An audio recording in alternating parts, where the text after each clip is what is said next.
não sei se está todo mundo aqui animado para a palavra de hoje, mas eu tenho uma notícia para você. Eu não sei se você está animado, mas você vai sair daqui completamente renovado por Deus, amém? Eu não estou nem aí se você está preocupado, se você está triste, se você está ansioso, porque a palavra que Deus liberou sobre mim hoje vai trazer vida onde havia morte, vai trazer renovo onde havia cansaço, vai trazer alegria onde havia choro. Tem alguém crendo nisso? Amém? Então vem comigo, por favor, porque a gente só tem 30 minutos. Só que a palavra, olha que interessante isso. A palavra de Deus ela é tão poderosa que 30 minutos são capazes de transformar a morte em vida. Sabe, esse domingo o pastor Felipe, ele ministrou sobre a história de Noé. Quantos estavam aqui no domingo? E eu fiquei meditando sobre a história de Noé e Deus compartilhou comigo algumas chaves sobre a história de Noé. Então, antes da gente entrar na palavra, eu quero deixar bem claro que eu não vou pregar o que foi pregado domingo, ok? Mas Deus tem algo novo para liberar sobre nós. Se tem alguém crendo nisso, diga amém. A primeira coisa que me chama a atenção na história de Noé é que quando Deus dá uma direção a Noé, aquilo que Deus direciona ele a fazer não tinha o menor sentido e não tinha a menor lógica. Quando Deus fala para que Noé construa uma arca por causa de um dilúvio, sequer havia chuva. O que Deus está pedindo para ele é o seguinte: construir algo que não tem sentido para uma circunstância que não existe. Sabe o que me chama a atenção na história de Noé? A gente se impressiona com o tamanho da arca que ele construiu. A gente se impressiona com a grandiosidade daquilo que as mãos de Noé construíram, mas o que me chama a atenção não é o quão grande foi a arca que ele construiu, mas como ele conseguiu se manter constante em relação a uma direção que Deus deu que não tinha sentido algum. Tem alguém comigo aqui? Diga amém. Sabe, o que me chama a atenção na história de Noé é que as maiores experiências de fé não dependem da lógica, mas de uma convicção. Você quer experimentar coisas absurdas em Deus? Você quer experimentar o extraordinário de Deus? Você quer experimentar a vontade de Deus? Então deixa eu te falar uma coisa, meu irmão. Esquece como vai ser e confia em quem te prometeu. Noé, quando recebe uma palavra de Deus, não tinha sentido o que Deus chamou ele para fazer, mas era Deus quem estava falando. Deixa eu repetir isso. Não havia sentido no que ele foi convidado a fazer, mas era Deus quem estava convidando. Sabe o que me chama a atenção? Êxodo 3, se você puder, abre rapidinho a sua Bíblia comigo. Êxodo 3:1 fala sobre Moisés e a sarça ardente.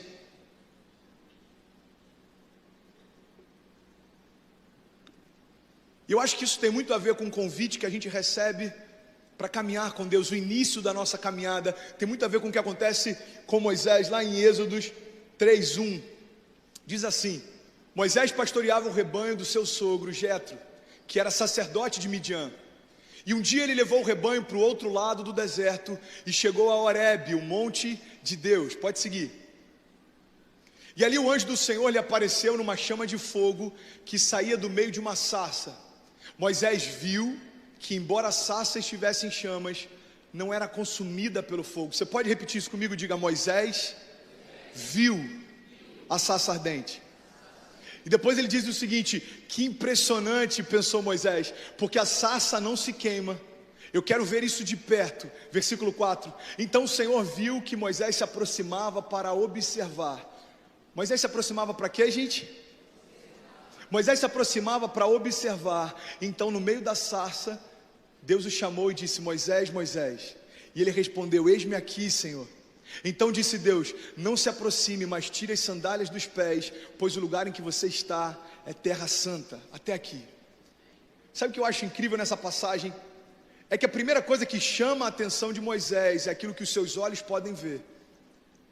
Moisés, ele é atraído até a presença de Deus por aquilo que os seus olhos veem, mas assim que ele se aproxima da sarça, Deus se revela a ele e dá então uma direção.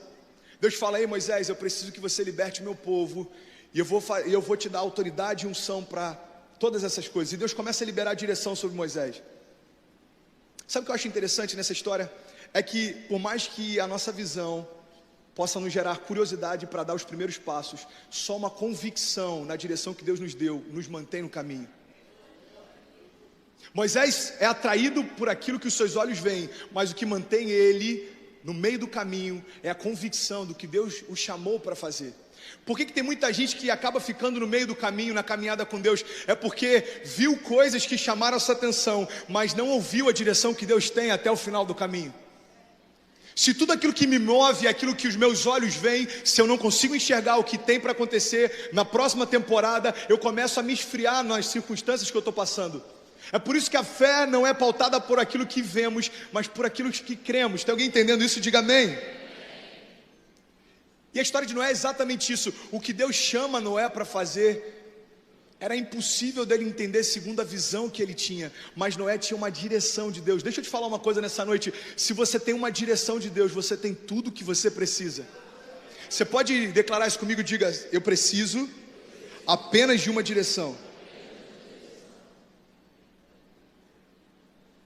Meu irmão, deixa eu te falar uma coisa. Noé passou a vida inteira construindo a arca. Você tem noção do que é você passar a vida inteira construindo algo que você nunca viu e você não entende o propósito pelo qual está sendo gerado? Você tem noção do que é você passar a vida inteira construindo uma história pautada em algo que Deus te falou uma vez? Sabe o que me chama a atenção na história de Noé? É que tão difícil quanto construir uma arca foi ter que abandonar a arca depois que o dilúvio passou. Deixa eu falar isso mais uma vez, presta atenção. Tão difícil quanto construir uma arca foi Moisés ter que abandoná-la depois que tudo passou. Você sabe por quê? Porque aquele ali era o trabalho de uma vida inteira. Moisés passa uma vida inteira construindo algo que vai durar alguns dias e depois ele precisa abandonar. Meu irmão, se a gente não está pronto para abrir mão do que passou, a gente não está pronto para viver o novo de Deus. Talvez se Noé tivesse preso aquilo que passou, ele diria assim: Senhor, mas eu passei a minha vida inteira construindo a arca. Senhor, eu passei a minha vida inteira, eu abri mão de dias com a minha família para construir essa arca. Eu abri mão de dias de descanso para construir essa arca. Eu abri mão dos meus sonhos para construir essa arca. Mas deixa eu te falar uma coisa: por mais que talvez não tivesse sentido para Noé, é tudo que ele precisava para continuar de pé e vivo. Meu irmão, tem coisas que Deus vai te chamar para fazer que podem não ter sentido, mas vão sempre trazer vida para você e para a tua casa. Agora Deus chega para Noé e fala: ei Noé, olha só, aquilo que você passou a vida inteira construindo, agora você precisa abandonar. Você sabe por que isso acontece? Eu vou te explicar. É porque para cada nova estação de Deus existem novas ferramentas também.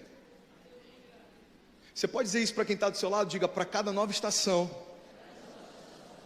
existem novas ferramentas. Meu irmão, algumas ferramentas funcionaram até aqui, algumas estratégias funcionaram até aqui, algumas direções funcionaram até aqui, mas presta atenção no que eu vou te falar. Elas funcionaram até aqui, mas talvez não vão funcionar para te levar a novos níveis. Se toda a tua caminhada com Deus está pautada em milagres que você experimentou há 3 anos atrás, talvez você precise reavaliar o que você está vivendo com Deus hoje. Você já sentou ao lado de pessoas que tudo que eles têm para falar de experiências com Deus aconteceram na década passada?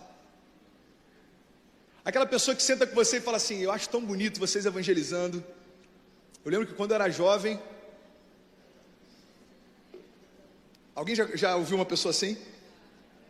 É uma fé nostálgica, tem a ver com o que aconteceu no passado. Mas aquilo que Deus tem para fazer não se limita ao que você experimentou ontem, Ele continua fazendo hoje também. Tem alguém entendendo isso? Diga amém. Agora preste atenção no que eu vou te falar, meu irmão. Até o final do dilúvio, o desafio de Noé era sobrevivência. Você pode repetir isso comigo? Diga: sobrevivência. Agora, depois do dilúvio, o desafio de Noé era reconstrução. Tem gente que está só tentando sobreviver, quando na verdade já devia estar tentando reconstruir. Pastor, eu aceitei Jesus tem 10 meses, e eu estou feliz porque Deus tem mudado a minha história. Ok, irmão, entenda o seguinte: o tempo de sobrevivência já passou, agora é uma temporada de reconstrução. As coisas velhas passaram, mas em Cristo tudo se fez novo. Em Cristo tudo se fez novo. Sabe o que significa tudo se fez novo? Significa que as feridas do passado, elas não doem mais. Significa que as perdas do passado não te incomodam mais, porque aquilo que passou ficou para trás, mas Cristo quer te dar algo novo, novas estações e novas temporadas. Se tem alguém crendo nisso, reage aí, pelo amor de Deus, meu filho.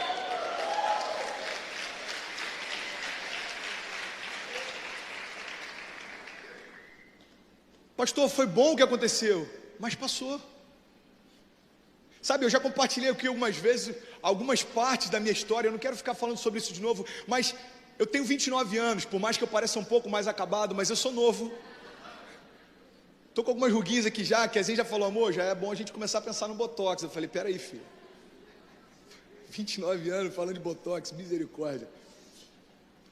Eu sei que eu tô um pouco acabado, mas eu sou novo, filho, 29 anos. E tem gente que olha para mim e fala assim, cara, você tem 29 anos. Você fala de superar crises, você fala de um Deus que pode vencer as circunstâncias. Mas o que você conhece de crise, mano? O que você conhece de circunstância?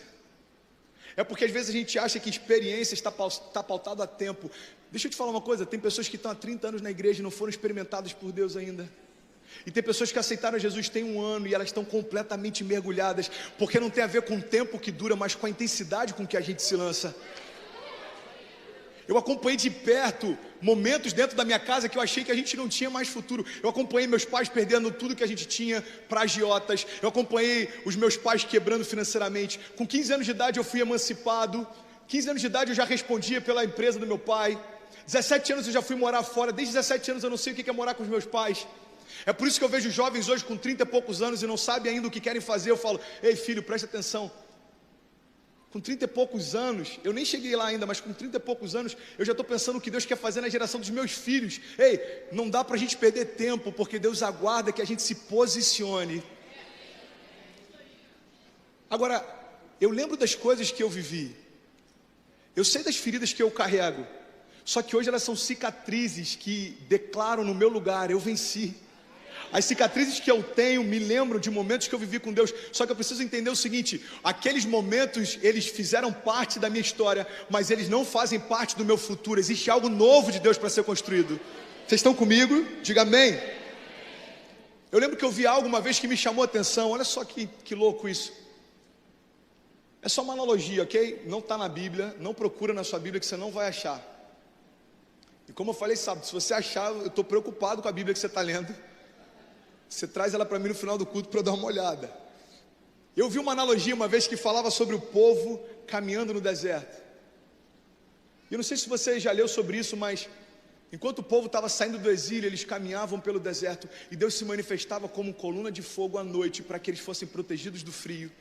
E se manifestava e se revelava como nuvem de dia para que eles fossem protegidos do calor. Quantos já ouviram sobre isso ou já leram sobre isso?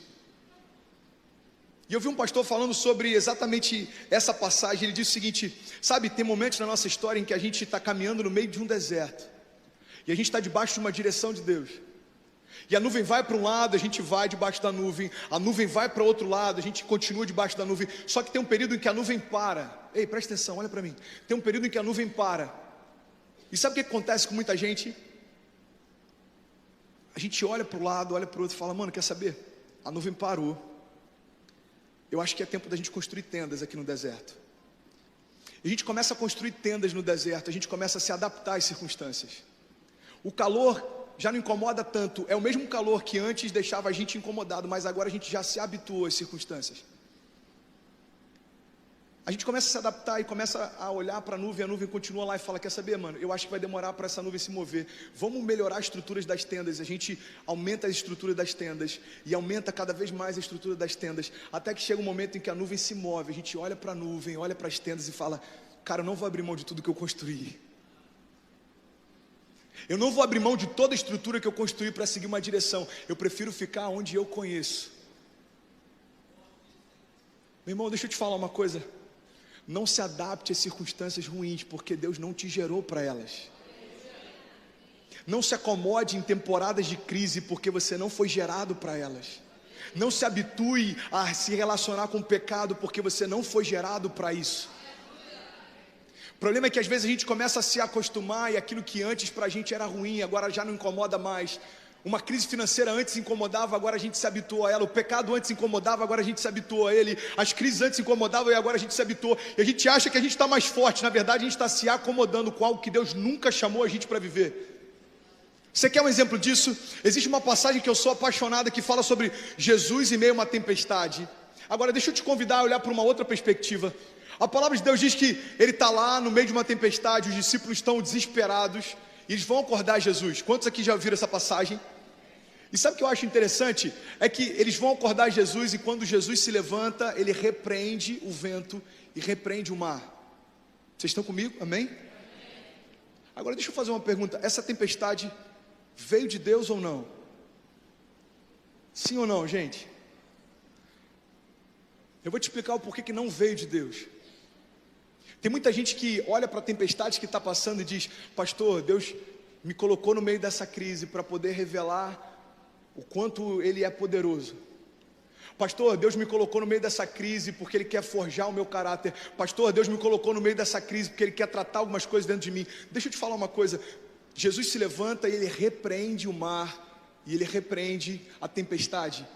Sabe por que eu tenho convicção de que não foi Deus que gerou aquela tempestade? Porque Jesus jamais repreenderia algo que o seu Pai criou. Jesus jamais repreenderia algo que fosse genuíno de Deus. É por isso que Ele se levanta, Ele vê a tempestade, Ele sabe: não foi meu Pai que criou, por isso eu tenho autoridade para repreender. Não foi o meu Pai que criou, então eu tenho autoridade para repreender. Se você está entendendo isso, aplauda Ele mais forte.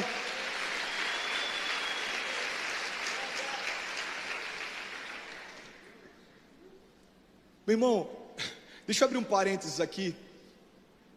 O chamado que cada um de nós tem é o mesmo chamado de Noé. O chamado da igreja é dar luz ao futuro. Quando Deus encontra Noé, Ele olha para toda a humanidade e a palavra chega ao ponto de dizer o seguinte: Deus não via mais nada que trouxesse para ele esperança de futuro em relação à sua própria criação. Deus olha para a criação e Ele tem nojo do que havia criado. Só que Ele vê em Noé uma luz de esperança. Então o que Ele faz com Noé é o seguinte: ei Noé, eu quero que você faça algo especial para mim. Você agora vai dar a luz ao futuro da criação. Vocês estão comigo? Agora, aquilo que aconteceu com Noé continua de pé para mim e para você. Sabe qual é o teu convite? É dar a luz ao futuro. Só que o problema é que a gente se omitiu durante muito tempo e a gente esqueceu dessa característica. Você quer que eu te dê um exemplo claro que a igreja está enfrentando agora? Uma das coisas que a gente mais ouve falar é sobre ideologia de gênero. A gente está sendo atacado a todo tempo, a gente está falando sobre isso a todo tempo, a gente está debatendo sobre isso a todo tempo. Agora, sabe o que eu acho interessante? Gustavo Paiva, ele fala algo que é muito real. A igreja, olha só isso: o mundo só tem voz onde a igreja se calou. Você pode repetir isso comigo? Diga: o mundo só tem voz onde a igreja se calou. Sabe o que aconteceu, meu irmão? Há décadas atrás, a igreja abriu mão de ter influência em pontos cruciais na construção de uma cultura. É porque a gente estava ocupado demais discutindo se mulher podia usar saia ou calça. A gente estava ocupado demais discutindo se era obrigado a usar terno ou não. A gente estava ocupado demais discutindo se uma parede preta era agradável a Deus ou não. Enquanto a gente estava discutindo costumes, o mundo estava construindo cultura. Enquanto a gente estava discutindo coisas que não fazem a menor diferença na construção de uma história, o mundo estava fazendo história. Preste atenção nisso, cara. Para alguns pode não ter sentido nenhum, para outros vai virar alguma chave dentro de você. Deixa eu te falar uma coisa. O mundo estava ocupando posições de influência na construção da educação, das artes, da cultura, da música. Na verdade, o mundo estava ocupando lugares de influência em toda a massa. E agora a gente está assustado com o rumo que isso tomou. Na verdade, sabe o que aconteceu? A igreja, quando deveria estar dando a luz ao futuro, estava observando o parto daquilo que o mundo estava gerando. Deus chega para cada um de nós e fala: ei, vocês são a luz do mundo, gerem o futuro. Toda a criação aguarda ansiosamente a manifestação dos filhos de Deus. O que Deus está dizendo é o seguinte: ei, é necessário que vocês revelem quem eu sou através do que vocês fazem. Ou seja, se não existe esperança lá fora, vocês são um grito de esperança. As pessoas não foram chamadas para serem profetas do caos. A igreja não foi chamada para apontar o pecado, a igreja foi chamada para apontar o caminho. Está todo mundo desesperado, não sabe o que vai dar do mundo. Nós sabemos, nós somos a esperança da glória de Deus. E está todo mundo perdido.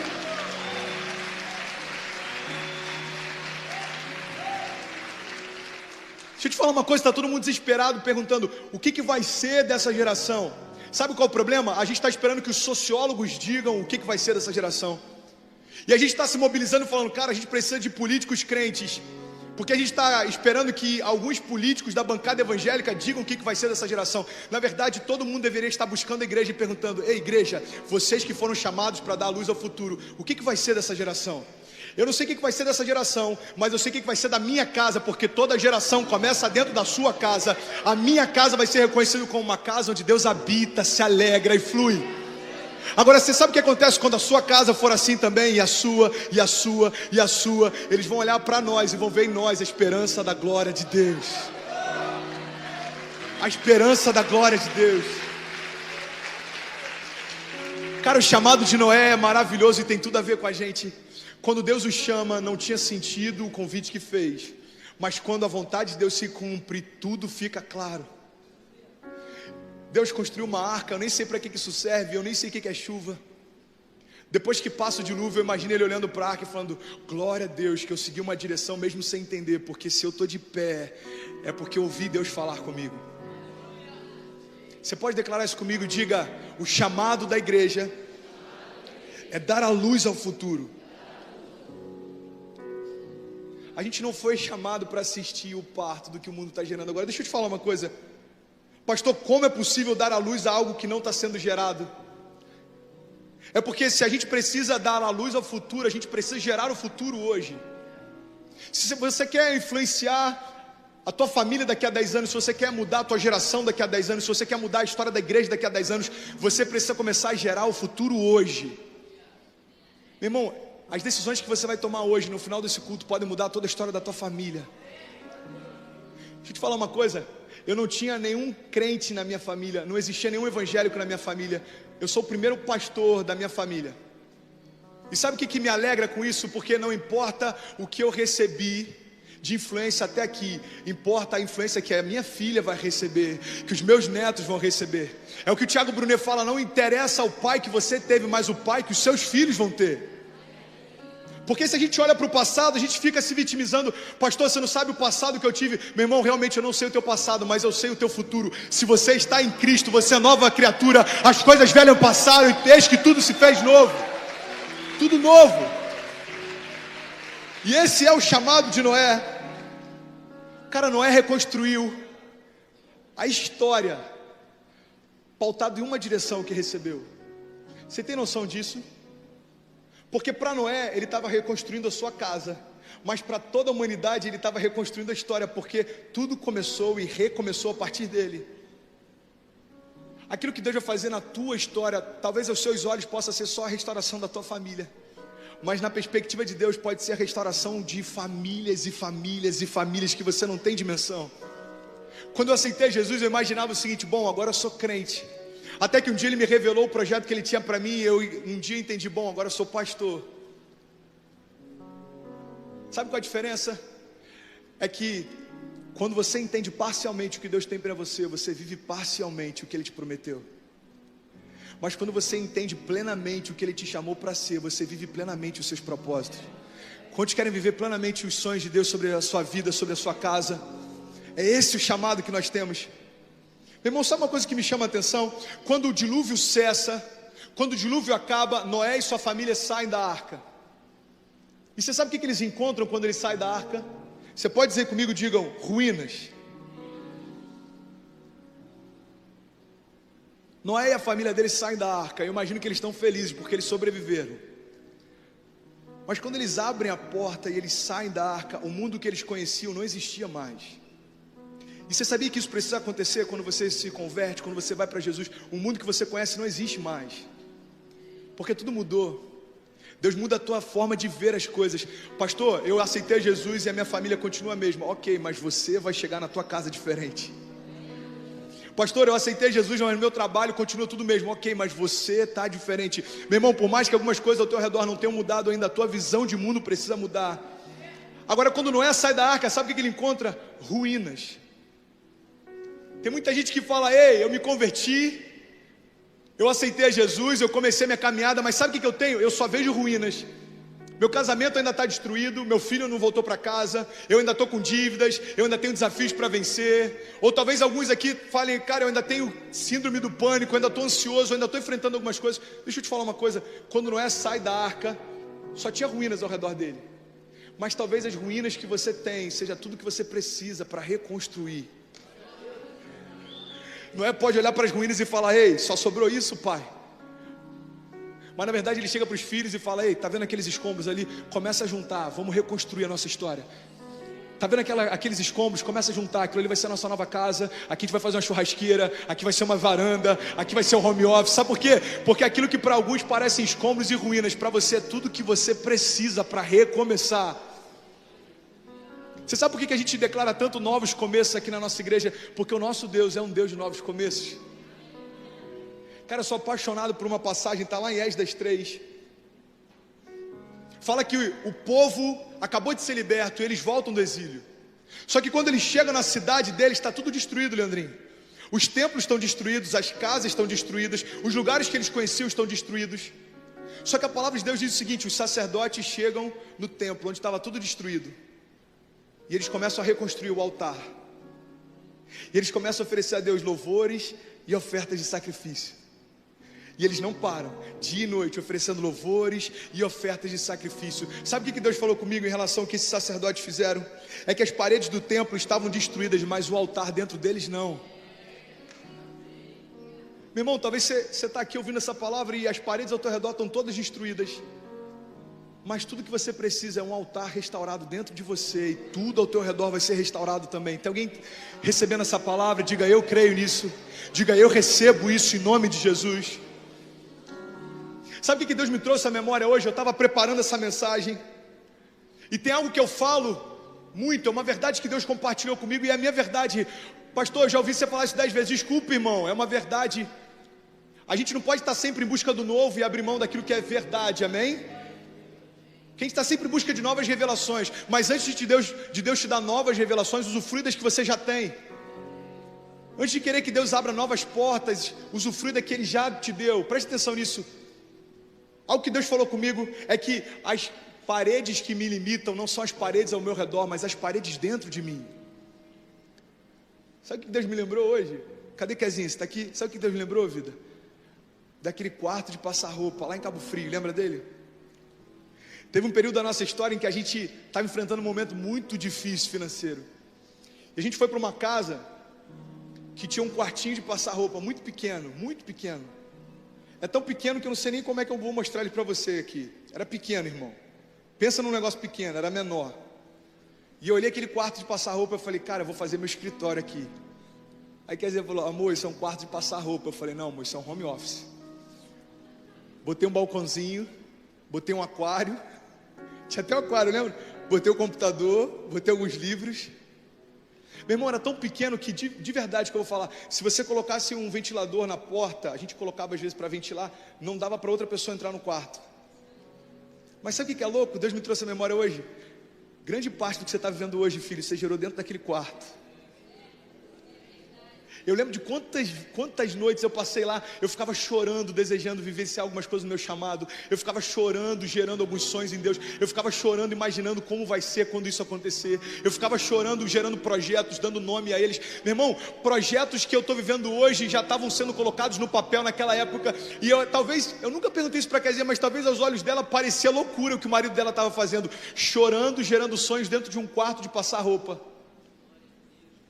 Aí sabe o que Deus me lembrou? Ei, filho, faz muito tempo não, tem 3 meses que você estava gerando sonhos dentro de um quarto de hospital. Ei, presta atenção no que eu vou te falar, meu irmão. Olha o que Deus falou comigo hoje, isso é muito poderoso. Guarda isso para você. Guarda isso para você. Não importa o lugar que você ocupa hoje, mas os refúgios onde você se esconde sempre. Guarda isso para você. Ei, não importa o lugar que você ocupa hoje, mas os refúgios onde você se esconde sempre. Porque aos olhos dos homens era só um menino cheio de sonhos dentro de um quarto de passar roupa. Aos olhos de Deus era alguém que estava gerando o futuro. Ei, você foi chamado para dar luz ao futuro. Você foi chamado para construir o novo de Deus. Você foi chamado para construir aquilo que ninguém consegue entender. Ei, Noé, o que você está fazendo, cara? O que é dilúvio? O que é chuva? Filhão, eu nem tenho ideia do que eu estou fazendo, mas Deus mandou e isso é tudo que eu preciso. Você pode declarar isso comigo e diga: tudo que eu preciso é uma direção de Deus. Diga: o que me limita não são as paredes ao meu redor. Diga: são as paredes dentro de mim. Deixa eu te fazer um convite, deixa Deus entrar hoje no teu coração e destruir todas elas. Deixa Ele dizer quais são os seus limites. Deixa Ele te levar a lugares altos. Deixa Ele gerar em você os sonhos que Ele tem. É por isso que Ele diz: ei filhos, meus projetos são melhores que os seus, os meus caminhos são melhores que os seus, os meus sonhos são melhores que os seus. Deixa eu entrar e destruir as paredes que estão dentro de você. Tem muita gente que está limitando coisas que Deus nunca disse que você precisava desses limites. Cara, eu vi uma coisa que eu achei maravilhosa. Um pastor americano falando que ele estava pescando, e quando ele viu um homem pescando, ele achou algo curioso. Aquele homem, ele terminava de pescar, e ele tirava uma régua do bolso, e ele media o peixe que ele tinha pescado. E aí, se era maior do que a régua, ele jogava fora. Ele falou que daqui a pouco o homem pegou outro peixe, fez a mesma coisa, colocou a régua, era um pouco maior do que a régua, ele jogou fora. E ele fez isso a tarde inteira. E aí o pastor se aproximou e falou assim: ei, por que você está medindo, cara? É alguma lei ambiental? Tem alguma proibição de você pescar peixes maiores do que esse tamanho? Ele falou assim: não, essa medida aqui é o tamanho da minha frigideira. Aí ele: oi? Como assim? Não, esse aqui é o tamanho da minha frigideira. Então eu trago uma régua e eu só pesco aquilo que cabe na minha panela. Aí sabe o que o pastor fez? Ele falou assim: tá bom, meu irmão, eu vou fazer o seguinte, eu vou te dar uma panela maior então. Você sabe o que isso tem a ver com a minha história, com a tua? É que tem gente que está limitando o que vai viver segundo aquilo que consegue enxergar. Tem gente que está limitando o que Deus pode fazer segundo aquilo que você pode. Então você está dizendo assim: bom, eu estou sonhando com isso porque até aqui que os meus olhos conseguem enxergar. Talvez o que Deus tenha para você, os seus olhos não consigam enxergar, porque é tão grande, é tão alto, é tão distante, é tão poderoso, é tão profundo. Não tem como a gente limitar aquilo que Deus deseja fazer. Meu irmão, a fé não limita Deus e Deus não limita a fé. Deixa Deus ser Deus, deixa Ele dizer até onde você pode ir, deixa Ele dizer até onde Ele quer te levar, deixa Ele te levar. Deixa Deus ser Deus, cara. Às vezes a gente quer limitar o agir de Deus, a gente quer limitar o fluir de Deus, a gente quer limitar a novidade de Deus, e a gente está tentando todos os dias sentir de novo o aroma de um óleo que foi muito bom, mas passou. Deixa Deus trazer óleo fresco, deixa Deus te dar novos sonhos, nova visão, novo tempo, novas estações. Sabe o que é mais gostoso na caminhada com Deus? É vivenciar o novo de Deus. Quantos querem viver o novo de Deus? Diga: eu quero o novo de Deus hoje. Ei, não importa os lugares onde você se encontra hoje, mas os refúgios onde você se esconde sempre. A palavra de Deus diz: ei, o Senhor é o meu refúgio e fortaleza, Ele é o meu socorro bem presente na hora da angústia. Olha que coisa incrível, eu achei isso em Salmos 18, vocês estão comigo, amém? Eu achei isso poderoso demais, mano, olha isso, cara, como é que eu nunca li isso? Salmos 18, 2. O Senhor é a minha rocha, a minha fortaleza e o meu libertador. O meu Deus é o meu rochedo em quem me refugio. Ele é o meu escudo e o poder que me salva. Ele é a minha torre alta. Eu clamo ao Senhor, que é digno de louvor, e eu estou salvo dos meus inimigos. Porque as cordas da morte me enredaram, as torrentes da destruição me surpreenderam, as cordas do inferno me envolveram, os laços da morte me alcançaram. Mas na minha aflição eu clamei ao Senhor, eu gritei por socorro ao meu Deus, e do seu templo Ele ouviu a minha voz. O meu grito chegou à sua presença e aos seus ouvidos, e a terra tremeu e agitou-se, e os fundamentos dos montes se abalaram e estremeceram, porque Ele se irou. E das suas narinas subiu fumaça, e da sua boca saíram brasas vivas e fogo consumidor. Ele abriu os céus e Ele desceu. Alguém pode glorificar a Deus por isso? E nuvens escuras estavam sobre os seus pés. Ele montou no querubim e Ele voou, deslizando sobre as asas do vento. E Ele fez das trevas o seu esconderijo, e das escuras nuvens cheias de água Ele fez o seu abrigo que o envolvia. Com o fulgor da sua presença as nuvens se desfizeram em granizos e raios. E quando os céus trovejaram, o Senhor, olha isso que maravilhoso, cara, Ele ressoou a voz do Altíssimo. Ele atirou as suas flechas e Ele dispersou os meus inimigos, e com os seus raios Ele os derrotou. E o fundo do mar apareceu, os fundamentos da terra foram expostos pela tua repreensão. Ó Senhor, com teu forte sopro das tuas narinas. E das alturas Ele estendeu a mão e Ele me segurou. Ele me tirou das águas profundas. Ele me livrou-me do inimigo poderoso e dos meus adversários. Eles eram fortes demais para mim. Eles me atacaram no dia da minha desgraça, mas o Senhor foi o meu amparo. Ele me deu total libertação e Ele me livrou, porque Ele quer o meu bem. Você pode aplaudir o Senhor por isso. Salmos 18, está falando da minha história e da sua. O salmista está dizendo: ei, quando parecia que não tinha mais jeito, o Senhor ouviu o meu clamor e do alto dos céus Ele se manifestou e mudou tudo ao meu redor. Sabe o que a palavra de Deus está dizendo em Salmos?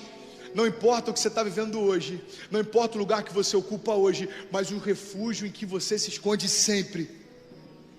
Salmos 18, ele continua, versículo 28 diz: Tu, Senhor, mantens acesa a minha lâmpada, o meu Deus transforma em luz as minhas trevas. E com o teu auxílio eu posso atacar uma tropa, porque com o meu Deus eu posso transpor muralhas. Esse Deus em cujo caminho é perfeito, a palavra do Senhor é comprovadamente genuína. Ele é um escudo para todos aqueles que nele se refugiam. Pois quem é Deus além do nosso Senhor? E quem é rocha senão o nosso Deus? Ele é o Deus que me reveste de força, e Ele torna perfeito o meu caminho. Você pode dizer obrigado, Jesus? Você pode dizer isso comigo nessa noite? Diga: obrigado, Jesus, porque eu não vivo por aquilo que eu vejo, mas por aquilo que o Senhor diz ao meu respeito. Você quer pirar mais um pouco com o que Deus fez com Noé? Quantos aqui podem ouvir mais 5 minutos? Eu tenho mais 5 minutos da sua atenção, amém? Sabe o que eu acho lindo, cara? O pastor Felipe compartilhou sobre isso domingo, inclusive. Noé sai da arca, e ele até brincou: a primeira coisa que Noé faz quando sai da arca não é tirar um selfie, não é compartilhar no Instagram. Quando Noé sai da arca, ele reúne a sua família e ele oferece um sacrifício de louvor e adoração a Deus. O pastor Felipe ainda compartilhou que a nossa adoração é proporcional ao inferno em que nós fomos retirados. É por isso que tem gente intensa em Deus, queimando por Deus, entregue, e tem gente olhando para o lado e não consegue entender o porquê. Meu irmão, não tenta entender, porque você não sabe daquilo que ele foi retirado. Você quer um outro exemplo? Tem gente que não consegue compreender aquilo que Deus está fazendo. Tem gente que olha para você e fala assim: cara, como é que esse cara está vendo isso? Ele só tem 2 anos de convertido. Como é que esse cara está vendo isso? Ele só tem 1 ano de convertido, só tem 6 meses de convertido. Eu lembro que eu passei por isso quando eu cheguei aqui.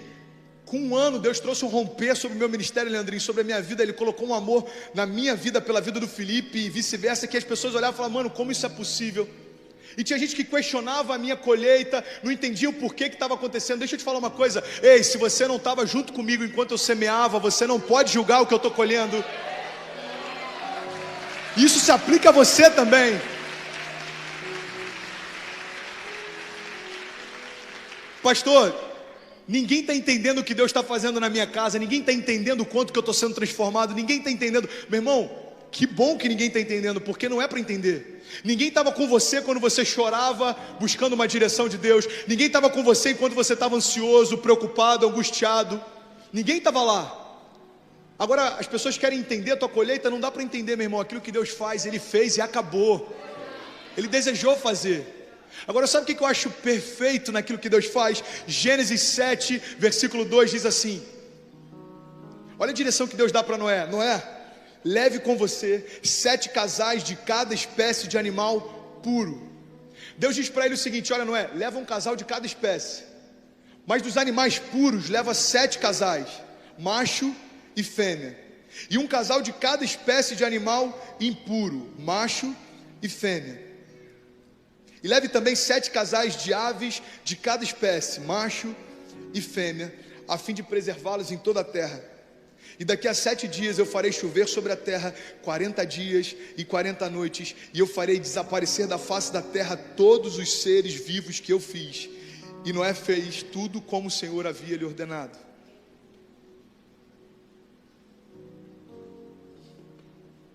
Sabe o que eu acho maravilhoso? Deus diz para Noé: ei, Noé, leva um casal de cada espécie, mas das aves puras leva 7 casais. Você sabe qual é o sentido disso? É porque até o sacrifício que Noé iria oferecer ao Senhor depois do dilúvio, Deus já preparou antes dele. Deus fala assim: Noé, leva 7 casais de cada animal puro. Deus não pediu um sacrifício para Noé, mas ele sabia que quando Noé desejasse fazer, ele já teria tudo o que precisava para fazer. Pastor, eu entendi em parte, mas o que isso tem a ver com a minha história? Eu vou te explicar. Sabe o que isso tem a ver com a nossa história? É que o sacrifício que a gente precisava, Deus já proveu também, se chama Jesus. Aquilo que a gente precisaria, Ele já deu no nosso lugar. Eu imagino Deus olhando dos céus, né, falando: ei pai, eu quero te oferecer sacrifício porque você guardou a minha casa. E Deus falando: eu sei, filho, já está preparado. Eu sei, filho, o teu coração, é por isso que você foi guardado, porque o teu coração lembra de onde eu te tirei. O teu coração é grato, o teu coração sabe de onde eu te tirei. Ei filho, lembra aqueles casais de animais puros? Já está preparado. A boa notícia é que aquilo que você e eu poderíamos oferecer, Ele já proveu. Olha o que a palavra de Deus diz em 2 Coríntios 5, 21. Porque Deus tornou pecado por nós aquele que não tinha pecado, para que nele nos tornássemos justiça de Deus. Você já foi perdoado por Jesus, você já foi perdoado em Jesus, você já foi livre em Jesus, você já é restaurado em Jesus, você já é sarado em Jesus, você já é salvo em Jesus, porque aquilo que você poderia precisar fazer, Ele já fez por você. Alguém pode dizer glória a Deus por isso? Meu irmão, não sei se você já parou para perceber, mas Deus falou com Noé uma vez. Deus deu uma direção para Noé uma vez. Sabe o que a palavra de Deus diz? Que Noé viveu 600 anos. Não, 600 anos, olha só isso aqui. 600 anos, se eu não me engano, construindo a arca. Me ajuda aí, Leandrinho. PH, que é um estudioso da palavra. Quantos anos Noé passou construindo a arca? Quase 120 anos. E viveu mais de 600, não é isso? Mais de 600 anos de vida Noé tinha. E mais de 120 construindo a arca. Ah, pastor, mas Deus falou com ele. Deixa eu te falar uma coisa, meu irmão. Olha só que interessante isso. Deus falou com Noé uma vez e foi suficiente para manter a sua convicção.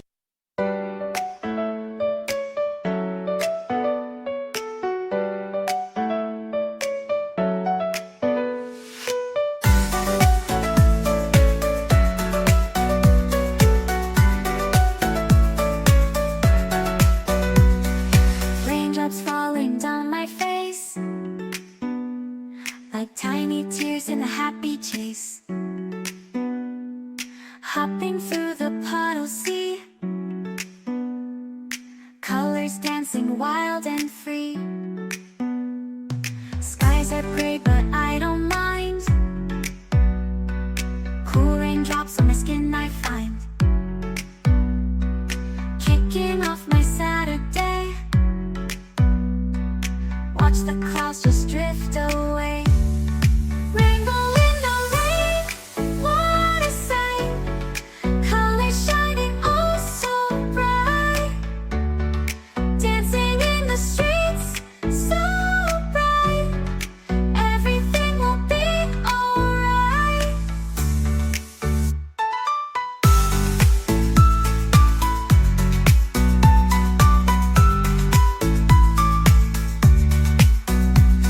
Umbrella spinning, twirling round,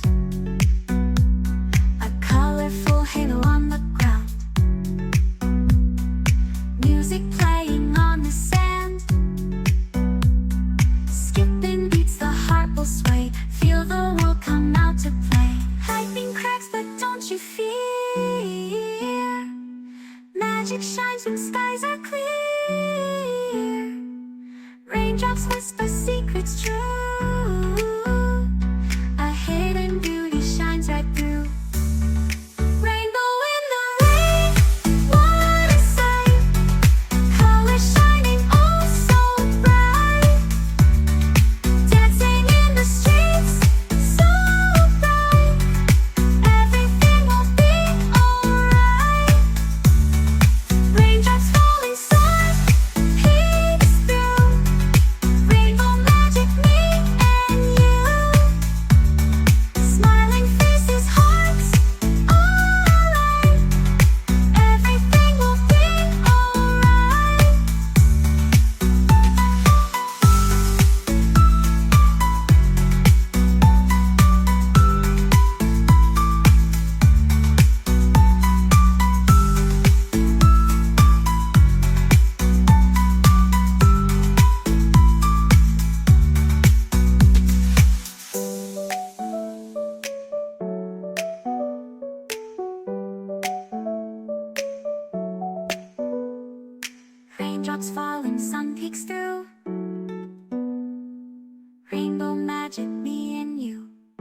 convicção por dezenas de anos. E tem gente que Deus já falou dezenas de vezes, mas desistiu porque não consegue esperar algumas semanas. Deixa eu falar de novo para a galera desse lado esquerdo aqui. Vocês estão comigo, amém? Noé ouviu uma vez a direção de Deus e foi suficiente para mantê-lo firme durante dezenas de anos. E às vezes Deus já falou com a gente dezenas de vezes, mas a gente desistiu porque não quer esperar algumas semanas. Ah, pastor, você tá exagerando. Como é que a gente não quer esperar algumas semanas? Você quer um exemplo claro? Atos. A palavra de Deus diz que Jesus chega para o povo e diz: ei, permaneçam em Jerusalém até que venha sobre vós revestimento de poder. Meu irmão, não foi um profeta qualquer, foi o próprio Jesus. Sabe o que Jesus disse? Permaneçam. Você consegue imaginar Jesus chegando para a gente agora, se manifestando aqui, dizendo: ei, Lagoinha, Niterói, permaneçam aqui, porque há de vir sobre vocês revestimento de poder. Eu acho que ninguém seria maluco de querer ir embora porque tem expediente para trabalhar amanhã. Ninguém ia embora porque tem jogo no Flamengo na quarta. Ninguém ia embora por motivo nenhum. Eu ia chegar e falar: Kezinha, manda trazer Cecília, manda avisar os meus pais. Deus falou que vai acontecer algo aqui, a gente não vai sair daqui de jeito nenhum, até que se cumpra o que Deus prometeu. Agora, sabe o que aconteceu naquela época? Jesus chega para o povo e diz: olha, permaneçam em Jerusalém até que venha sobre vós revestimento de poder. Sabe o que acontece? Alguns dias depois, quando se cumpre a palavra de Deus, mais de 300 pessoas já haviam saído da casa, porque não conseguiram esperar o que Deus havia prometido. Meu irmão, deixa eu te falar uma coisa: você só precisa de uma direção de Deus, e tudo vai ser criado em torno daquilo que Ele te falou. Deus te falou que vai restaurar a tua casa, não desiste, confia, Ele vai restaurar. Deus falou que vai mudar a tua história, confia, Ele vai mudar. Deus falou que vai mudar a tua sorte, confia, Ele vai mudar. Basta uma palavra dEle, tudo se faz. Tem alguém crendo nisso comigo? Uma palavra de Deus e tudo se fez. Uma palavra. Meu irmão, avivamento depende só de uma coisa, guarda isso no teu coração: avivamento depende de alinhamento. Avivamento não depende de choro, avivamento não depende de vigílias, avivamento não depende de cultos, avivamento não depende de nada daquilo que você possa fazer. Avivamento depende do alinhamento que você tem. Se você estiver alinhado com os céus, você vai ouvir o que os céus têm para você hoje. Quantos querem viver o novo de Deus hoje? Hoje é noite de salvação, cara. Hoje é noite de pessoas correrem para Jesus e Ele mudar completamente a história. Vai ter gente sendo avivada aqui hoje. O que aconteceu, pastor? Alinhamento, meu irmão. O teu coração e o coração de Deus estão batendo no mesmo ritmo a partir de hoje. Cara, eu tinha tantas coisas para falar, mas eu vou ter que finalizar aqui. O louvor já pode subir, já chegou, glória a Deus. Eu vou ter que pregar outra terça-feira, amém? Vocês estão comigo?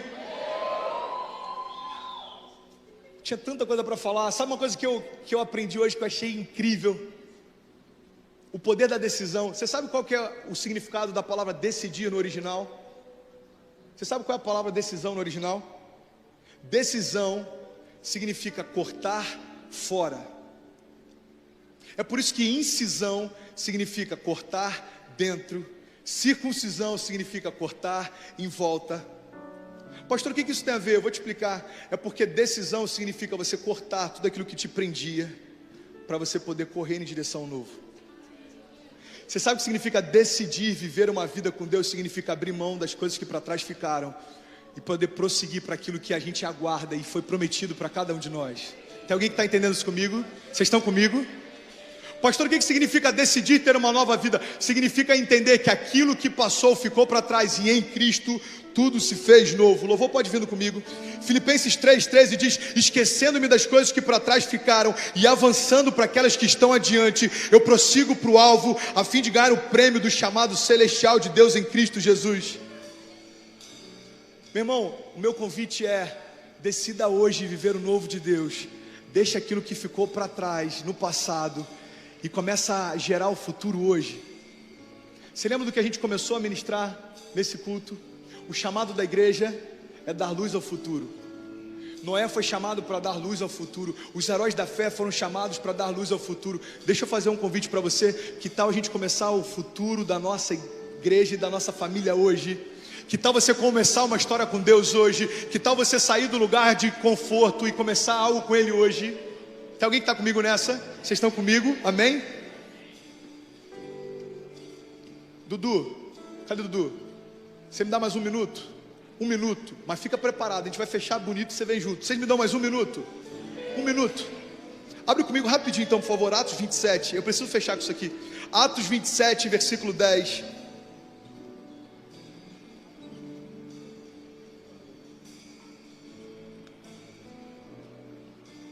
Jesus, ajuda a gente, Pai.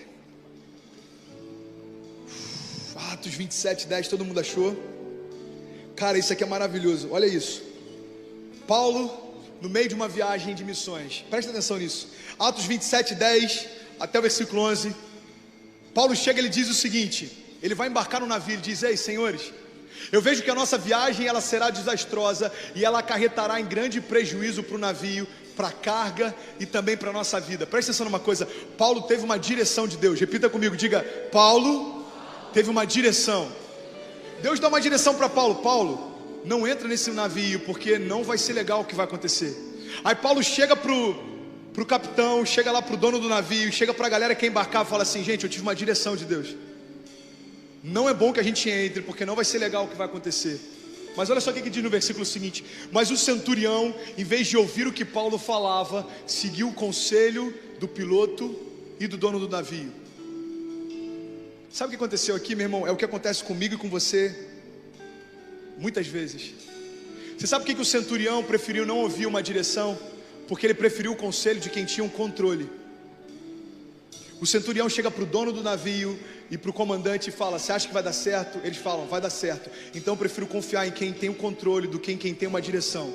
Presta atenção nisso, vem comigo, vai fazer sentido, presta atenção. A gente continua lendo, Atos 27 diz o seguinte: eles estão no meio do mar, eles já estão sendo afetados por uma tempestade há dias. Atos 27, 20 diz: e não aparecendo nem sol nem estrelas por muitos dias, e continuando a abater-se sobre nós uma grande tempestade, finalmente nós perdemos toda a esperança de salvamento. Visto que os homens tinham passado muito tempo sem comer, Paulo então se levantou diante deles e disse: ei, senhores, vocês deveriam ter aceitado o meu conselho de não partir de Creta, pois assim teriam evitado esse dano e esse prejuízo. Mas agora, deixa eu falar uma coisa: mesmo vocês não tendo me ouvido, eu tenho uma nova direção de Deus. Agora eu recomendo que vocês tenham coragem, porque nenhum de vocês perderá a vida e apenas o navio será destruído. Porque ontem à noite me apareceu um anjo de Deus, a quem eu pertenço e adoro, me dizendo: Paulo, não tenha medo. É preciso que você compareça perante César, e Deus por sua graça lhe deu a vida de todos que estão navegando com você. Assim tenha bom ânimo. Você pode repetir comigo? Diga: assim tenha bom ânimo. Eu creio em Deus que acontecerá do modo que me foi dito, e nós devemos ser arrastados até alguma ilha. Paulo chega para os caras e diz o seguinte: olha gente, vocês não me ouviram antes de sair, mas não tem problema, a gente está no meio da tempestade. Os homens já desistiram de viver. A palavra de Deus diz que não havia esperança no meio da tempestade. Meu irmão, o que a palavra de Deus está dizendo é o seguinte: tem tempestades que você acha que não tem mais como sair, tem tempestades que você acha que não tem mais uma solução, mas tudo que você precisa no meio de uma tempestade é uma direção de Deus.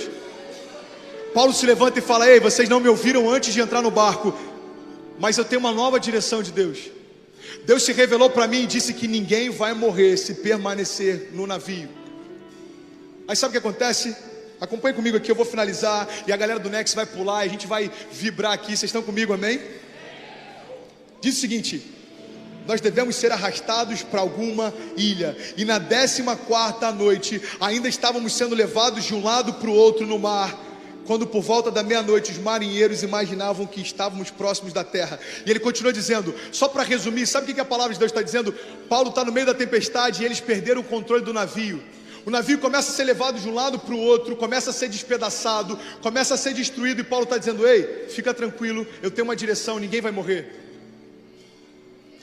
Sabe o que Deus falou comigo, meu irmão? Eu quero profetizar isso sobre a tua vida. Tem momentos da nossa vida em que, para sobreviver às tempestades, a gente precisa abrir mão do controle e se abraçar a uma direção. O barco não tinha mais controle, o capitão não tinha mais controle, os marinheiros não tinham mais controle, mas Paulo tinha uma direção. A gente vai chegar até o outro lado, ninguém vai se perder. Tem pessoas que vão chegar em casa hoje e talvez você olhe para a tua situação, você não tem mais controle, a tua casa parece que não tem controle, o teu casamento parece que você não tem mais controle, os seus filhos parece que não tem mais controle. Ei, mas preste atenção, você tem uma direção. Eu e toda a minha casa serviremos ao Senhor. Pastor, eu não tenho mais controle, eu não quero pecar, não me agrada pecar, mas eu não consigo. Ei filho, você não tem controle? Entenda uma coisa, Deus te dá uma direção hoje, deixando as coisas que para trás ficaram, eu prossigo para o alvo. Esquecendo-me das coisas que para trás ficaram, eu prossigo para o alvo. Não importa o que passou, porque em Cristo as coisas velhas passaram, mas tudo se fez novo. Se você crê nisso, fique de pé em nome de Jesus, e eu quero orar com você.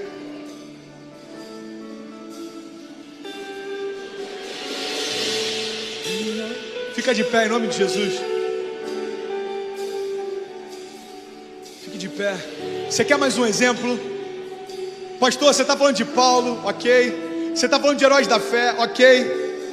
Agora tem momentos que eu não tenho controle e eu tenho medo disso. Você quer um exemplo de alguém que abriu mão do controle, mas seguiu por uma direção? A palavra de Deus diz que Jesus está próximo da crucificação. E ele estava tão angustiado que ele chega ao ponto de suar gotas de sangue. E ele chega para o pai e ele fala assim: Pai, se possível for, afasta de mim esse cálice, mas todavia seja feita a tua vontade. Se você crê nisso, meu irmão, feche teus olhos em nome de Jesus. Feche teus olhos em nome de Jesus. Eu sei que tem pessoas aqui que entraram e tudo que você precisa é uma palavra. Tudo que você precisa é uma direção de Deus. Tudo que você precisa é uma voz de esperança no meio do deserto. Tudo que você precisa é uma base segura no meio da tempestade. Meu irmão, boa notícia é que tudo que você precisava já chegou, se chama Jesus. Se você crê nisso, feche teus olhos, levanta a tua mão mais alto que você puder. Adore a Ele nessa noite. Adore a Ele nessa noite.